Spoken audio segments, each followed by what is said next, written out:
pues bienvenidos a todos. Si acaba de llegar, saludos y espero poder saludarles después. Pero me da mucha alegría el poder presentarles la palabra de Dios hoy. El círculo es una de las formas más básicas que encontramos en nuestras vidas. Se encuentra en el logotipo de Divine Savior Church.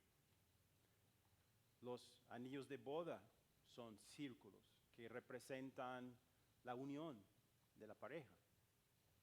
Este es uno de mis círculos favoritos en la vida. Bueno, cualquier forma de donut me gusta. Hasta hay un símbolo de Dios que contiene 3 círculos. Un círculo para cada miembro de la Trinidad. Porque tal como un círculo no tiene ni principio ni fin, tampoco Dios, el Padre, el Hijo y el Espíritu Santo, tiene principio ni fin. Pero también hay círculos malos que no nos gustan. Hay un círculo en especial que no nos gusta, los residentes de Florida. Esperamos que se mantenga muy lejos de nosotros. Y hay otros círculos malos, pero estoy pensando hoy especialmente en los círculos viciosos.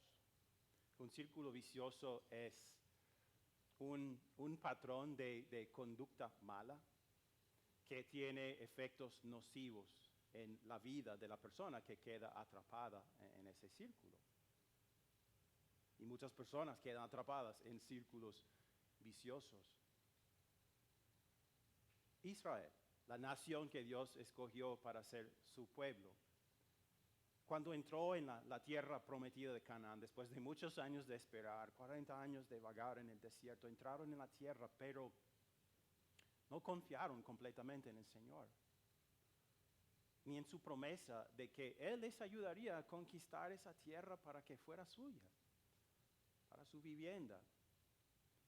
Y eso también los llevó a la desobediencia, porque no eliminaron completamente a los cananeos, los residentes de la tierra, con su religión idólatra, con sus prácticas y su cultura abominables. No lo hicieron. Y esto los llevó a un círculo vicioso. La cosa de un círculo vicioso es que se repite, ¿verdad? Y esto es lo que veremos en el libro de Jueces, que este círculo vicioso que lo vemos empezar aquí, sigue y sigue, se repite vez tras vez tras vez. Si has tratado de ayudar a una persona a escapar de un círculo vicioso, sabe que es difícil de hacer, ¿verdad? Porque los patrones nocivos en nuestras vidas no son fáciles de romper. Y a veces si una persona simplemente no quiere salir de ese círculo vicioso, ¿qué nos da ganas de hacer? Ok, está bien. Ya no quiero ayudarte. ¿Qué haría Dios con su pueblo que estaba atrapada en un círculo vicioso que ellos mismos habían creado? ¿Qué haría Él? Veamos. Cuando Josué despidió al pueblo, los israelitas se fueron a tomar posesión de la tierra, cada uno a su propio territorio. El pueblo sirvió al Señor mientras vivieron Josué y los ancianos que le sobrevivieron, los cuales habían visto todas las grandes obras que el Señor había hecho por Israel. Josué, hijo de Nun, siervo del Señor, murió a la edad de 110 años y lo sepultaron en Timnat-Heres, tierra de su heredad, en la región montañosa de Efraín, al norte del monte de Gaz. En el Antiguo Testamento hay solo 2 personas que tienen ese título, el siervo de Dios. Josué y, adivinen, el líder antes de él, o sea, Moisés. Moisés y él se llaman siervo del Señor. Y esto nos dice que Josué sí fue un fiel creyente en el Señor y un fiel líder de Israel, apegado al Señor por la fe. Y un líder que quería que Israel, que él había liderado por tantos años, siguiera en esa fidelidad. Y por eso, en su discurso de despedida, dijo esto al pueblo: si a ustedes les parece mal servir al Señor, elijan ustedes mismos a quienes van a servir. a los dioses que sirvieron sus antepasados al otro lado del río Eufrates, o a los dioses de los amorreos, en cuya tierra ustedes ahora habitan. Por mi parte, mi familia y yo serviremos al Señor. Un ejemplo de fidelidad. Y uno esperaría que los otros padres de familia en Israel hicieran lo mismo. Eran así. Y de hecho, cuando él dijo eso, la gente respondió, sí, haremos esto, seremos fieles al Señor. Sin embargo, sigamos leyendo. Dice el versículo 10, también murió toda aquella generación y surgió otra que no conocía al Señor ni sabía lo que Él había hecho por Israel. Podríamos decir que cuando murió Josué y aquella generación también murió la fidelidad al Señor en Israel. Es cierto que el Señor a través de toda la historia de esta nación, Él siempre mantuvo personas que creían en Él. Siempre había un remanente dentro de Israel, personas que realmente creían en Él. Pero parece que en esta época, cuando murió aquella generación, la nueva generación que surgió, aparentemente no había recibido la misma fe que tenían sus padres. Y esto nos lleva a una pregunta, ¿cuál fue la causa de esto? Creo que no podemos echar la culpa solo a los padres o solo a los hijos, sino a los dos. Pero los padres son los que el Señor les dice que inculquen estas verdades en sus hijos. Y probablemente los padres de estos israelitas no tomaron mucho tiempo para hacer eso. Ignoraron lo que dijo el Señor en la lectura de hoy, de hacer esto continuamente con sus hijos. Posiblemente dejaron de hacer eso. Y una cosa que sí sabemos que hicieron, algo malo, fue lo que vimos la vez pasada, que no obedecieron el mandato del Señor de eliminar a los cananeos y su influencia religiosa. No lo hicieron, porque no confiaban completamente en el Señor. Y llegó a ser una trampa para sus hijos. Porque en los hijos, podemos decir que aparentemente ellos no quisieron escuchar lo que sus padres les dijeron. Y empezaron a adoptar la cultura de Canaán. Fueron cananizados, puedo decir, cananizados. Vemos esto en el capítulo 3, al final de nuestra lectura para hoy.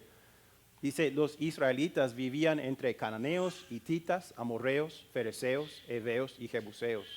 Se casaron con las hijas de esos pueblos y a sus propias hijas las casaron con ellos y adoraron a sus dioses.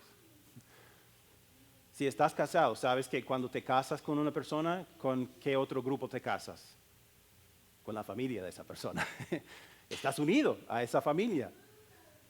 ¿Y qué pasa? Muchas veces adoptas las costumbres, las tradiciones de esas familias, y eso fue algo que pasó en Israel. Esta nueva generación, porque sus padres habían dejado con vida cananeos, se casaron con ellos, se mezclaron con ellos, y el resultado natural fue que adoptaron su religión. Y la religión de los cananeos parecía quizás a ellos una religión muy práctica, porque los israelitas, sus padres habían sido nómadas en el desierto en el pasado, por 40 años. Pero ahora esta nueva generación vivía en una tierra donde tenían que practicar la agricultura. Y era una tierra en que había lluvias solamente en 6 meses de los 12 meses. Entonces, la llegada de esas lluvias era una cosa esencial para sus cultivos y para sus animales. Entonces, la religión cananea, por eso los cananeos habían adoptado una religión de fertilidad.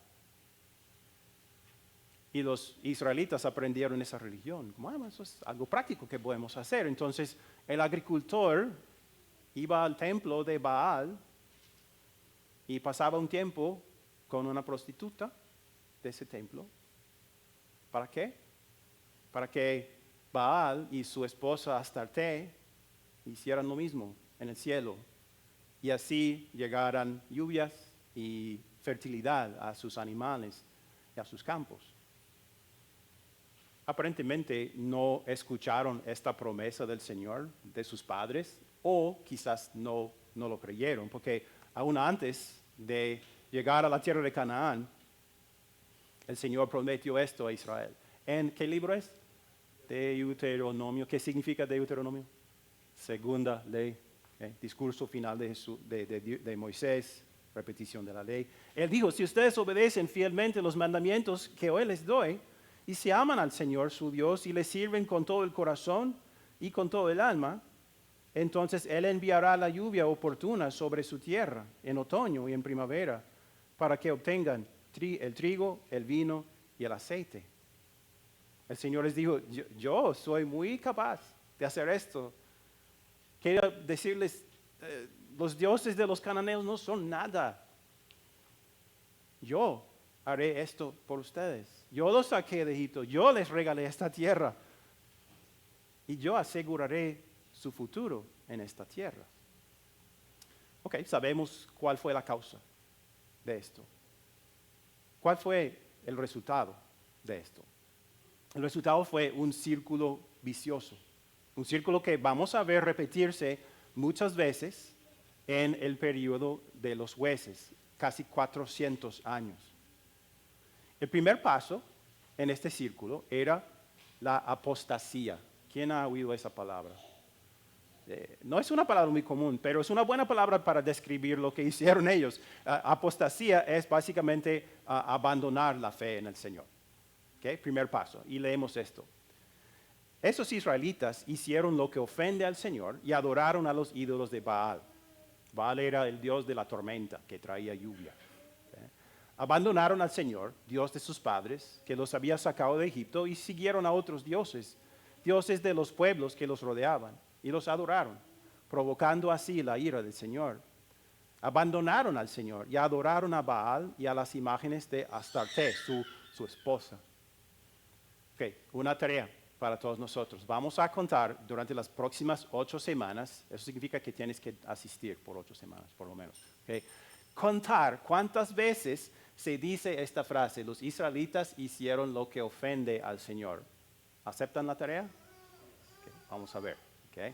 So, el círculo empieza con la desobediencia al Señor, con esto de abandonar a Él y adorar a otros dioses. Y el resultado natural fue el que el Señor se enojara con ellos. Porque otra vez, por medio de Moisés, Él había dicho esto, no adores a otros dioses, porque el Señor es muy celoso, su nombre es Dios celoso. Cuando una esposa me dice, mi esposo es tan celoso, normalmente no me lo dice para darle un cumplido, sino para criticarlo. Demasiado celoso. ¿Verdad? Pero el celo en Dios es bueno. Su celo, Él es celoso de una manera buena, de una manera amorosa, porque Él sabe que no hay ningún otro Dios que exista. Él es el único, no hay ningún otro Dios que pueda darnos lo que necesitamos para esta vida o para el porvenir.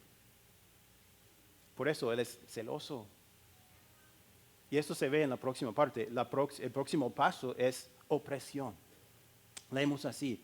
Entonces el Señor se enfureció contra los israelitas y los entregó en manos de invasores que los saquearon.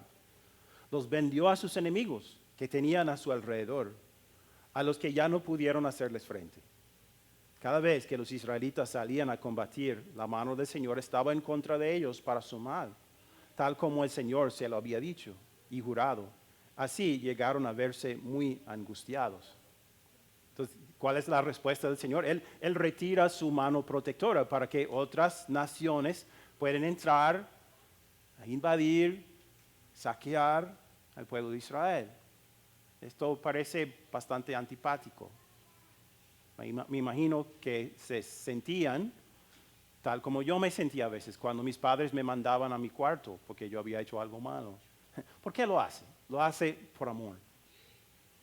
El Señor prefiere corregir duramente a su pueblo aquí en el mundo si es necesario, para que se arrepientan y para que Él no tenga que castigarlos para siempre en el infierno. Por eso hizo esto por amor. Y esa opresión, vamos a ver que tuvo un efecto, que eventualmente los israelitas se daban cuenta de que ¿Qué nos falta? No, el Señor. Estamos adorando otros dioses o mezclando la adoración del Señor con la adoración de Baal, lo cual no puede hacerse. Necesitamos al Señor. Y eventualmente clamaban al Señor, por favor, ayúdanos. Y eso nos trae el próximo paso, liberación. Leemos, entonces, no tengo un versículo para ustedes, lo siento. Entonces el Señor hizo surgir caudillos o jueces que los libraron del poder de esos invasores. Pero tampoco escucharon a sus caudillos, sino que se prostituyeron al entregarse a otros dioses y adorarlos. Muy pronto se apartaron del camino que habían seguido sus antepasados, el camino de la obediencia a los mandamientos del Señor. Cada vez que el Señor levantaba entre ellos un caudillo, estaba con él. Al saber cómo era la religión de los cananeos, creo que podemos comprender por qué en el Nuevo Testamento la idolatría se refiere como el adulterio o la prostitución. Estas personas fueron infieles a su esposo. El Señor, Él los había llamado por pura gracia, no por algo que hubiera visto en ellos, sino por pura gracia para ser su pueblo. ¿Y qué hicieron ellos? Tuvieron aventuras amorosas con otros dioses. Pero ¿qué hizo el Señor? Él siguió siendo un fiel esposo. No quiso quebrantar su pacto con Abraham. Siguió siendo fiel a ese pacto, porque nada iba a estorbar su plan de traer a su Hijo Jesús al mundo por medio de esta nación. Entonces, el próximo paso es descanso. En Jueces 2:18 leemos, mientras ese caudillo vivía, los libraba del poder de sus enemigos, porque el Señor se compadecía de ellos al oírlos gemir por causa de quienes los oprimían y afligían. Descanso. A veces por 40 años, a veces por más, a veces por menos. Pero como dije la semana pasada, Jueces es un espiral que va continuamente hacia abajo, como un drenaje. Vamos a ver que con cada caudillo o juez la situación se empeora. Peor desobediencia, peor o más falta de fe en el Señor, más conducta abominable. Y hasta los jueces, su carácter moral va para abajo también y hay menos descanso a causa del pueblo y de su desobediencia. Le dice el versículo 19, pero cuando el caudillo moría, ellos volvían a corromperse aún más que sus antepasados, pues se iban tras otros dioses a los que servían y adoraban. De este modo se negaban a abandonar sus malvadas costumbres y su obstinada conducta. Podríamos decir que el quinto paso en el círculo vicioso era volver al primer paso y repetir, ¿no? Apostasía, abandonar la fe en el Señor. Apostasía, opresión, liberación, descanso y otra vez apostasía. Se dice que cualquier familia cristiana, tu familia, mi familia, está a una generación de la apostasía. Sucedió aquí. Dentro de una generación, la nación de Israel se volvió una nación básicamente incrédula. ¿Podría suceder entre nosotros? Sí. Puede suceder, por ejemplo, cuando los hijos no hacen caso a sus padres. Cuando un hijo tiene un padre cristiano que quiere instruirle en la fe, pasar su fe a él, y cuando ese hijo dice, hay otras cosas que me interesan más. O, ¿qué sabe él? ¿Qué sabe ella? Entonces, esto puede suceder. Sucede cuando los padres adoran ante el altar del dinero o del materialismo o de los deportes o de los pasatiempos o del ocio o del trabajo. y consideran que la obtención de esas cosas es más importante que tener una relación con el Señor, el Dios que nos creó y nos redimió. ¿Y qué pasará? Entonces los hijos probablemente ¿qué harán? Adorarán ante los mismos altares en sus vidas. Sucede cuando los padres consideran que su fe es solamente para los domingos. Pero para los otros días de la semana, no tanto. Sucede cuando los hijos no ven en sus padres su fe, cuando no ven manifestaciones de su fe en sus palabras y acciones diariamente. Entonces, ¿qué pasarán? Los hijos crecerán pensando que la fe en el Señor realmente no tiene nada que ver con la vida real. Solamente para los domingos, para sacar del armario de vez en cuando, para una boda, para un bautizo, para un funeral. Pero no para la vida diaria. No verán que toda la vida de un creyente necesita fluir de la fe, amor a Dios y amor al prójimo. Y se aplica a todo lo que hacemos en la vida. Sucede cuando los padres dicen, bueno, voy a permitir que mis hijos escojan su propia religión. ¿Ok? ¿Qué padre diría, bueno, yo soy fanático de Real Madrid y voy a permitir que mis hijos sean fanáticos de cualquier equipo? No, eso no se hace. O si yo soy fanático de Barça, mis hijos no van a ser fanáticos de Real Madrid. Les voy a comprar desde la cuna ropa con ese logotipo. Pero cuando se trata de la religión, dicen, que hagan lo que quieran. ¿Qué sucederá? Probablemente lo que sucederá es que escogerán una religión que les convenga, que se conforme a sus deseos, a sus ideas, sus filosofías, sus pecados. O sea, encontrarán una religión que les diga, no, Dios te quiere como eres y no tienes que cambiar nada. Si prefieres un pecado, Dios prefiere ese pecado también. En otras palabras, probablemente escogerán una religión humana, como los cananeos y como los israelitas que lo practicaron. ¿Ves círculos de pecado en tu vida? Yo las veo en mi vida también. Siempre habrá círculos de pecado en nuestras vidas, aún como creyentes.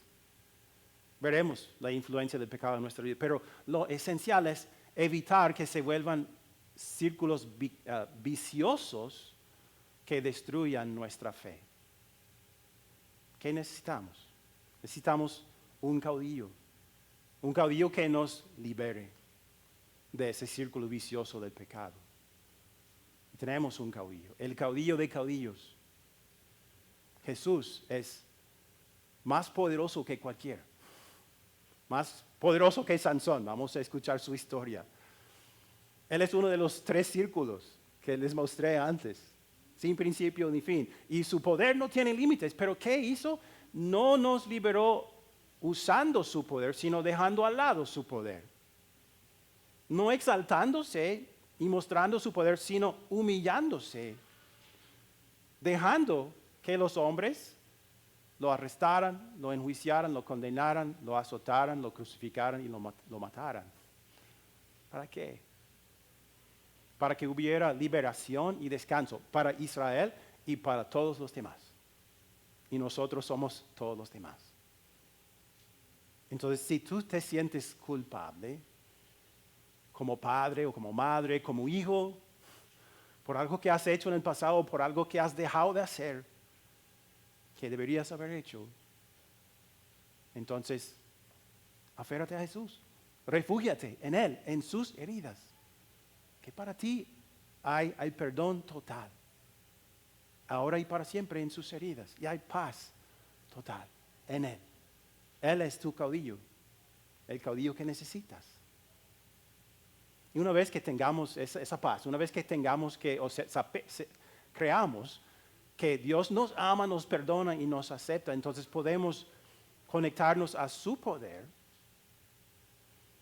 para hacer las cosas diferentes. y podemos hacer círculos provechosos en nuestras vidas. Y el círculo provechoso al que me refiero es el arrepentimiento. Eso significa cada día examinarnos según la ley de Dios y ver cómo hemos fallado. Si somos padres o hijos. Confesar esos pecados a Dios, honestamente, aferrarnos a Jesús para el perdón y conectarnos a su poder para crecer y para no repetir las mismas cosas. Vamos a ver estos círculos en nuestras vidas, pero el círculo del arrepentimiento nos permite superar esos versículos o esos círculos viciosos del pecado. En los aviones se dice que los padres deben ponerse la mascarilla de oxígeno primero. Si la cabina pierde la presión, ¿verdad? Tú necesitas ponerte la mascarilla primero. ¿Por qué? Porque si no, te desmayas y no puedes ayudar a tu hijo tampoco. Entonces, como padres, esta es la cosa que necesitamos más, ese círculo de arrepentimiento cada día para que siempre crezcamos en la fe, para que estemos fuertes para fortalecer a nuestros hijos también. Y si estamos fuertes en la fe, mediante el poder de Dios, entonces podemos luchar por el bienestar espiritual de nuestros hijos. Tenemos un grupo de hombres que se llama Dichoso el Hombre en esta congregación y nos reunimos cada miércoles y estamos haciendo un estudio que se llama El cristiano en el mundo de hoy.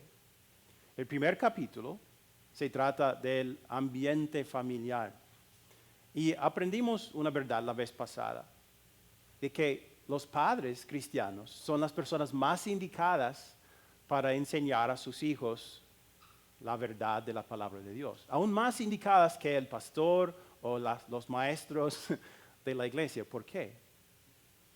Porque estamos con nuestros hijos casi siempre y podemos enseñarles la palabra de Dios en el contexto de la vida, tal como dijo Dios en su palabra hoy que leímos antes. Grábate en el corazón estas palabras que hoy te mando, incúlcaselas continuamente a tus hijos, háblales de ellas cuando estés en tu casa y cuando vayas por el camino, cuando te acuestes y cuando te levantes. Divine Savior Church tiene un ministerio para niños, un ministerio para jóvenes, y estos ministerios existen no para reemplazar tu instrucción, sino para suplementarla. Porque no estamos, por ejemplo, yo no estoy presente cuando ustedes están en un restaurante y un cliente sentado en la mesa vecina trata de manera muy fea al mesero. Y luego, en el carro, puedes hablar con tus niños acerca de eso. ¿Vieron cómo ese señor trató al mesero? ¿Qué piensan de eso? Analicen. ¿Es lo que Dios quiere que hagamos? ¿O qué pasa si tú fueras esa persona? Si en el restaurante tú has tenido un día muy malo y el mesero hace algo pequeño y tú te explotas y hablas muy feo a él delante de tus hijos. ¿Qué oportunidad tienes para enseñarles? La próxima vez que venga el mesero, decirle, lo siento. Y decirles a tus hijos, yo me arrepiento. Y le pido a Dios que me perdone por lo que hice a ese hombre. Él no lo mereció. Qué impactante sería eso. Las maestras de DSA no están presentes cuando están viendo una película en familia. Y se presenta una situación que no está de acuerdo con la palabra de Dios, pero tienes una oportunidad para decir, ok, no podemos evitar completamente toda la maldad en este mundo, pero podemos evitarla. Analicemos lo que pasó en esta película. Son algunas situaciones de vida en las que ustedes están presentes y nosotros no. Suplementamos, pero no reemplazamos. Sin embargo, tenemos algunas cosas que les ofrecemos. Si quieres aprender cosas que te pueden hacer un mejor padre, una cosa que recomiendo es los grupos de conexión que empiezan a principios de octubre. Son grupos de apoyo. Aprendes de la palabra para que Dios fortalezca tu fe y tu vida cristiana. Y hay apoyo para tus problemas entre personas que creen la misma cosa. Y en octubre habrá un taller que ofreceremos a todos los padres que te ayudará, que te enseñará 5 cosas, 5 hábitos que puedes desarrollar en tu hogar para que tus hijos reciban la instrucción de ti diariamente. Van a recibir más publicidad sobre eso. Son cosas que ofrecemos para que ustedes puedan hacer mejor lo que Dios les manda hacer por sus hijos. Bueno, que el Señor conceda que cada círculo familiar que esté presente aquí con nosotros hoy encierre cada miembro de esa familia con lazos de fe en Jesús. Que esa fe en los padres esté presente en sus palabras, en sus acciones siempre, que esté presente en los hijos, en su obediencia, en su aprendizaje, en su conocimiento, y que el Señor nos fortalezca para esta tarea difícil, para que podamos evitar círculos viciosos de pecado que destruyen nuestra fe y la fe de nuestros hijos. Amén. Amén.